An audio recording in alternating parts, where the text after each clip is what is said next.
اور شوہر غلط ہو تو بیوی خرچہ مانگنا چھوڑ دے نہ ہر ہفتہ میں یہاں کہے پیسہ دو مارکیٹنگ کرو گے مارکیٹنگ کرنے نہیں جاتے وہ چوری کرے جاتے ہمارے یہاں نانپارہ مدرسہ عزیز العلوم مفتی نانپارہ کا مدرسہ ہے اس کے قریب ہی میں سوناروں کی دکان ہے 2-3 مرتبہ یہاں معاملہ ہوا نقاب پہن کے سب جائیں گی سوناروں کی دکان پہ اور 2 مرتبہ ہوا ایک نقاب والی نے ایک انگوٹھی چورا کے پرس میں رکھ لیا اور سونار گن کے دیتے ہیں نا دیکھنے کے لیے 4 انگوٹھی گن کے دے دیں گے اور وہ جانت رہے کوئی جانت نہیں ہے بھیج ہے اور کے بعد جب وہ چھان بین کرنے لگا تو کہتے نہیں بھیا نہیں ہیں آنکھیں پھٹ جائیں نہیں گڑھائے جی بھیا ماتھے نہیں لگائیں بہت قسم کار بڑی جھٹی ہوتی نا اور بعد میں جب وہ چھان بین کرنے لگا تب نکلا ایک عورت کے پاس تو اتنی بڑی بے حرمتی ہوئی نقاب والی عورتوں کو دیکھ کر کے یہ مسلمان کو بدنام کرتی ہیں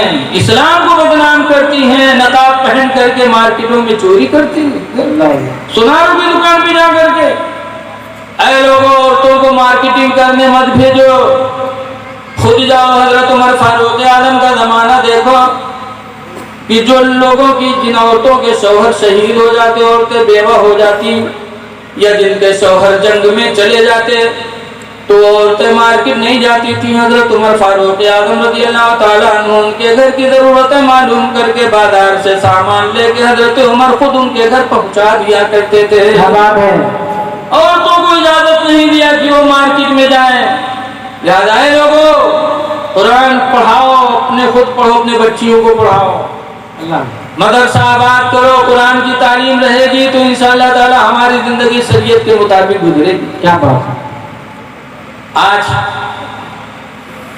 ہمارے ماں باپ ہم سے دکھی آج ہم اجمیر شریف تو چلے جائیں گے دعا کروانے ابا اماں سے دعا نہیں کروے تو یہ کہیں 5 سلام اجمیر کیا ہے اور لڑکا نہیں بھوا ارے تو لڑکا نہیں بھوا تو کچھ سوچو کہ کچھ کمی ہے تمہارے اندر تم ڈائریکٹ خواجہ صاحب کے یہاں پہنچ گئے پہلی جو درگاہ تھی وہاں تم گئے ہی نہیں پہلی درگاہ تھی وہاں دعا قبول ہوتی تھی وہاں جاتے پھر خواجہ صاحب کے یہاں جاتے وہ پہلی درگاہ کون ہے وہ درگاہ ہر گھر میں ہے ہر گھر میں وہ درگاہ ہے جہاں دعا کی قبولیت کی گارنٹی اللہ کے نبی نے لیا ہے کیا بات ہے کہ اس درگاہ میں چلے جاؤ دعا قبول ہوگی وہ درگاہ کون ہے وہ ماں باپ کہاں ہے وہ ماں باپ ہے حضور فرماتے ہیں دعا والدین ماں باپ کی دعائیں کیسی ہوتی ہیں کدعا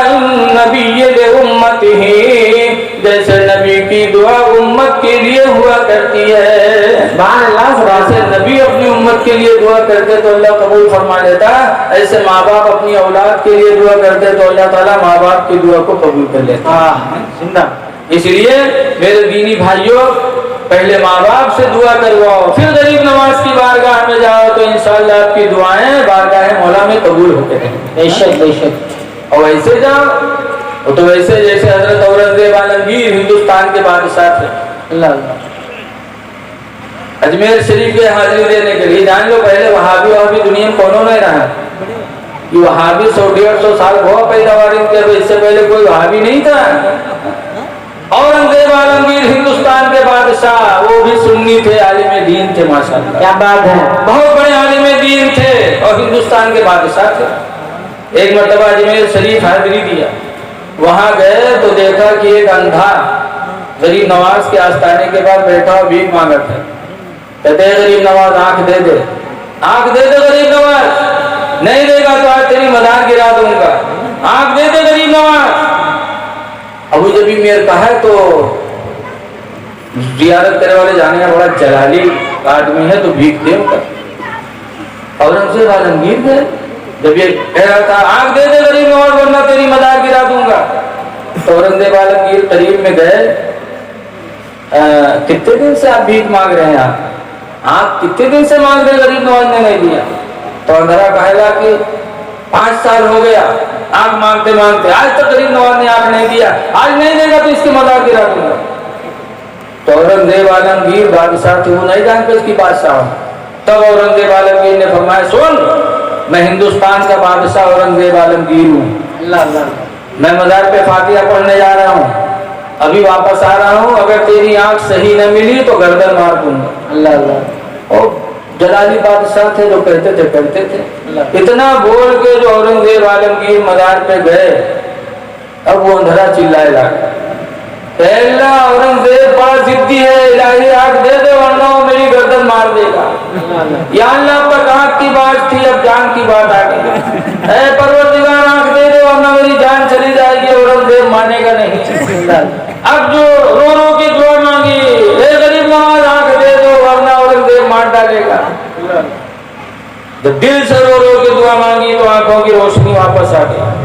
کیا بات، چند منٹ میں اورنگزیب عالمگیر جب فاتحہ پڑھ کے چلے تو دکان والے سب اپنا کھڑے ہو کر کے استقبال کرنے لگے کہ بادشاہ ہندوستان آ رہے ہیں۔ اللہ اللہ۔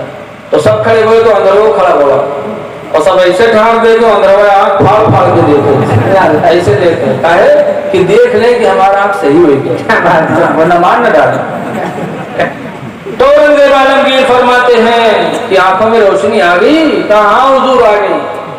تب اورنگزیب عالمگیر فرماتے ہیں سن، تو 5 سال سے آنکھ نہیں مانگتا تھا غریب نواز سے، 5 سال سے تو بھیک مانگتا تھا تو بھیک تجھے دلاتے تھے، اب دل سے تو نے آنکھ مانگی ہے تو غریب نواز نے آنکھ تجھے دے دی۔ کیا بات ہے، دل سے مانگنا چاہیے۔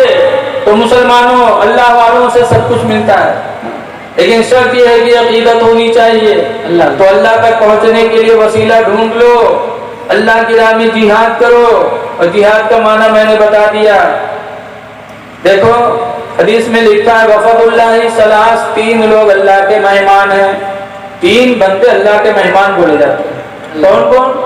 نمبر 1 پر یہی جہاد کرنے والا، یعنی وضو کرنے والا، نماز پڑھنے والا، مسجدوں کی طرف جانے والا، یہی مجاہد ہے اور اللہ کا وہ مہمان ہے۔ دوسرے نمبر پر فرمایا والحاج، اور حج کرنے والا حاجی بھی خدا کا مہمان ہے۔ کیا بات ہے، لیکن کون حاجی جو حج کے آئے تو زمین نہ دوسرے کے ہڑپ کرے، کھیت کاٹ کاٹ کے نہ بڑھاؤ، میڑ کاٹ کاٹ کے دوسرے کے مارے، پیسہ نہ کسی کا ہڑپے، نہ کسی کی بیٹیا بہن کے نگاہ مارے، نمازوں کی پابندی کرے، ایسا حاجی خدا کا مہمان۔ ہاں، اور تیسرے نمبر پر والمعتمر، اور عمرہ کرنے والا انسان بھی خدا کا مہمان ہے۔ سبحان اللہ سبحان اللہ۔ دیکھو اب مارچ شروع ہو گیا، اپریل مئی مہینہ آنے والا ہے اور شادیاں ہونے والی، شادیاں ہونے والی۔ اے نوجوانوں ذرا شادی کرو تو دیکھ لو کہ ہم کہاں جا رہے ہیں۔ حدیث پاک میں نبی ہریرہ قال قال رسول اللہ، حضرت ابو ہریرہ سے روایت ہے، حضور فرماتے ہیں تنکح المرأۃ لمالها ولجمالها ولحسبها، کہ عورتوں سے شادی کی جاتی ہے، یعنی لوگ عورتوں سے شادی کرتے ہیں کس لیے؟ لمالها، اس کا مال دیکھ کر، ولجمالها، اس کا حسن دیکھ کر، ولحسبها، اور خاندان دیکھ کر لوگ شادی کر لیتے، ولدینہا، اور دین دیکھ کر شادی کرتے۔ لیکن اے میرے صحابہ تمہیں کیا دیکھنی ہے؟ اے میرے صحابہ تم کو مال نہیں دیکھنا ہے، حسن نہیں دیکھنا ہے، خاندان نہیں دیکھنا ہے۔ سرکار فرماتے ہیں میرے صحابہ فاظفر بذات الدین، تم کو دین والی کو ترجیح دینا ہے۔ کیا بات ہے، کیا بات، تم دیندار دیکھو، مالدار عورت نہ دیکھو کہ مال ملے گا، مال تو ایک جھٹکے میں چلا جاتا ہے، مال ایک جھٹکے میں چلا جاتا ہے۔ اور حسن بھی نہ دیکھو، ایک بیماری میں اللہ تعالیٰ حسن کو ختم کر دیتا ہے۔ حسب بھی نہ دیکھو، منٹوں سیکنڈوں میں اللہ تعالیٰ بے عزت کر دیتا۔ دینداری دیکھو، دین دیکھ کر کے لڑکی سے نکاح کر لو تو دین کی برکت سے اللہ تعالیٰ تمہیں مال بھی عطا فرما دے گا۔ سبحان اللہ۔ دین کی برکت سے اللہ تعالیٰ تمہیں حسن بھی عطا فرمائے گا، اور دین کی برکت سے اللہ تعالیٰ تمہیں عزت بھی عطا کرے گا۔ سبحان اللہ۔ اسی لیے حضرت علی شیر خدا سے پوچھا گیا کہ امیر المومنین، اللہ کے شیر امام لوگ جو نمازوں میں دعا مانگتے ہیں، ربنا آتنا فی الدنیا حسنہ وفی الآخرۃ حسنہ وقنا عذاب النار، یہ حسنہ کیا ہے؟ حضرت علی سے پوچھا گیا تو حضرت علی فرماتے ہیں کہ ربنا آتنا فی الدنیا حسنہ، اے اللہ مجھے دنیا میں حسنہ دے دے۔ حسنہ سے مطلب نیک بیوی عطا فرما۔ فرما دے. سبحان اللہ. وفی الآخرۃ حسنہ, اور آخرت میں بھی نیک بیوی عطا کر دے. وقنا عذاب النار, اور یا اللہ عورت کے فتنے سے ہم کو بچا لے. کیا بات ہے, کیا بات. حضرت علی شیر خدا نے دعائے معصورہ کی وضاحت فرمائی کہ وقنا عذاب النار سے مطلب ہے جہنم کے عذاب سے بچا, مطلب عورت کے شر سے بچا. اللہ. اس لیے کہ حضور فرماتے ما ترکت من بعدی اضر علی الرجال من النساء, کہ میں نے اپنے بعد مردوں پر عورتوں سے زیادہ کسی چیز کو تکلیف والا نہیں پایا. کیا بات ہے, کیا بات. کہ میرے بعد لوگوں پر سب سے بڑا فتنہ عورتوں کا آنے والا ہے. اللہ اللہ. کہ عورتوں کا فتنہ ایسا غالب آئے گا کہ مرد اسی میں پریشان رہے گا. اللہ اللہ. اس لیے عورتوں کے فتنے سے بچو, دیندار عورت سے شادی کرو. عورتوں کا فتنہ بڑا تگڑا ہے. 4-5 ٹھونے دعوت اسلامی والے جا رہے تھے, صافہ باندھے بیچارے. راستے میں ایک پیڑ کے نیچے ایک عورت رو رہی تھی.